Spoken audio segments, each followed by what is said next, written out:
बिस्मिल्लाहिर्रहमानिर्रहीम। अस्सलाम वालेकुम। कैसे हैं आप? उम्मीद है कि बिल्कुल ठीक होंगे। अल्लाह ताला से दुआ है कि वो आपके खानों में और माल में बरकत दे। प्यारे प्यारे बहन भाइयों, आज जो मैं आपके लिए रेसिपीज़ लेकर आ रही हूँ वो है ब्रेकफास्ट रेसिपीज़। अगर आपके पास एक अदद प्याज है तो आप ये रेसिपीज़ बना सकते हैं। बहुत ही मज़ेदार और टेस्टी रेसिपीज़ है, बनाने में बहुत ही आसान और खाने में बहुत ही टेस्टी है। तो रेसिपी शुरू करने से पहले आप लोगों से रिक्वेस्ट है कि मेरे चैनल को सब्सक्राइब ज़रूर कर लें। ये आप लोगों का मेरे लिए इनाम होगा, और बेल का बटन भी प्रेस कर लें ताकि आपको मेरी हर न्यू वीडियो जो है वो टाइम पे मिल सके। अब हम शुरू करते हैं आज की रेसिपीज़। इसके लिए हमारे पास है एक अदद प्याज।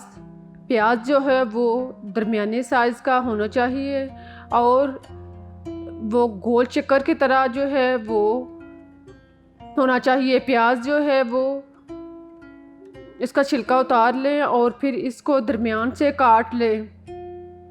अब इसको इतनी मोटाई के फासले पर इसको गोल काटते जाएं। देखें, इस तरह जो है वो प्याज जो है वो इसको काट कर अलग कर लें और फिर इनके जो रिंग है वो सेपरेट करते जाएं। एक एक करके इनका रिंग जो है वो अलग कर लें। देखें, मैंने ये रिंग जो है वो सारे उतार लिए हैं। इसी तरह एक साइज़ के सारे रिंग जो हैं वो अलग करके रख लें, और बाकी जो अंदर का प्याज है इसको ज़ाया मत करें, बल्कि मैं आपको बताती हूँ इसका क्या करना है। अब इसको छोटे छोटे पीस करें। इन सारे प्याज को छोटे छोटे टुकड़े करें और इसको एक बाउल में डाल लें। सारे प्याज को छोटे टुकड़ों में मुंतकिल करने के बाद इसको एक बाउल में डाल लें और फिर इसमें एक अदद छोटी साइज़ का बारीक काट कर टमाटर शामिल करें, और फिर इसमें 2 अदद बारीक कटी हुई हरी मिर्च शामिल करें, और साथ में 2 से 3 खाने के चम्मच हरा धनिया डालने के बाद अब इसमें टेस्ट के मुताबिक या आधा चम्मच नमक शामिल करें, और साथ में आधा चम्मच पीसी हुई काली मिर्च शामिल करें और 1 चम्मच साबुत ज़ीरा डालने के बाद इसको चम्मच के साथ अच्छी तरह मिक्स कर लें।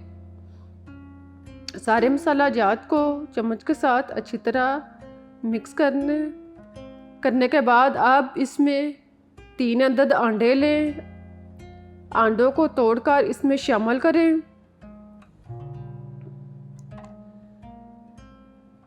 तीनों अंडों को तोड़कर इसमें डालने के बाद अब इसको खूब अच्छी तरह मिक्स कर लें।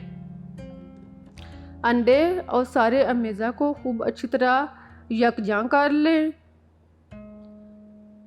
अंडों को तकरीबन 1 से 2 मिनट के लिए खूब अच्छी तरह फेंटें, और अब इसमें 2 चम्मच कॉर्नफ्लोर जो है वो शामिल करें।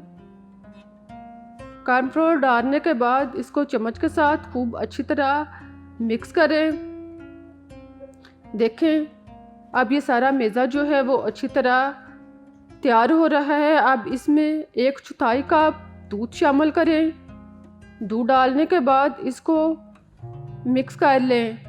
सारा मेज़ा जो है चम्मच के साथ खूब अच्छी तरह फेंटें। जब सारा मेज़ा तैयार हो जाए तो इसको एक छोटे से जग या ऐसे बर्तन में मुंतकिल कर दें, जिससे आप इजीली जो है वो रिंग के अंदर डाल सकें।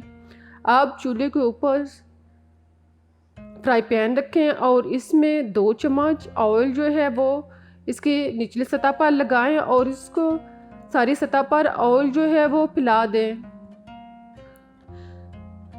ऑयल को खूब अच्छी तरह फैलाने के बाद आप रिंग जो है वो एक एक करके इसके ऊपर रख दें। तकरीबन 4 से 5 रिंग जो है वो इसके ऊपर रखने के बाद अब इसको अमेज़ा जो हमने तैयार किया हुआ था वो इनके अंदर डालें। देखें, थोड़ा थोड़ा मेज़ा करके आप इसके अंदर डालें।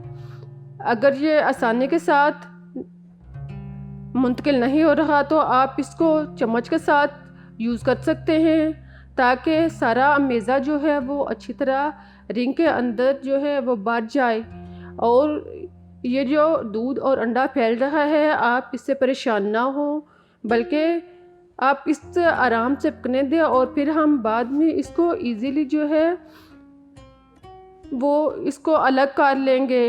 अब तकरीबन धीमी आंच पर 4 से 5 मिनट के लिए ढककर इसको पकने दें और चूल्हा बिल्कुल शोला मदम कर दें। अब इसको एक प्लेट में या अलग कर लें और चम्मच के साथ इसको आराम से सेपरेट कर लें। आप चम्मच के साथ इसको हरकत दें, ये खुद ही ऐसा से अलग हो जाएंगे। सारे रिंग को अलग करने के बाद अब दोबारा पैन में इसको 1 मिनट के लिए दूसरी सतह पर इसको फ्राई करें। दूसरी साइड पर 1 मिनट के लिए इसको हल्की आंच पर फ्राई करने के बाद आप इसको निकाल लें। अब हमारी रेसिपी तैयार हो चुकी है। देखें कितनी टेस्टी और यम्मी रेसिपी लग रही है। आई होप कि आपको मेरी रेसिपी ज़रूर पसंद आएगी, आप ज़रूर ट्राई करें और मुझे इजाज़त दें। मैं फिर मिलूँगी एक नई रेसिपी के साथ, तब तक के लिए अल्लाह हाफिज़।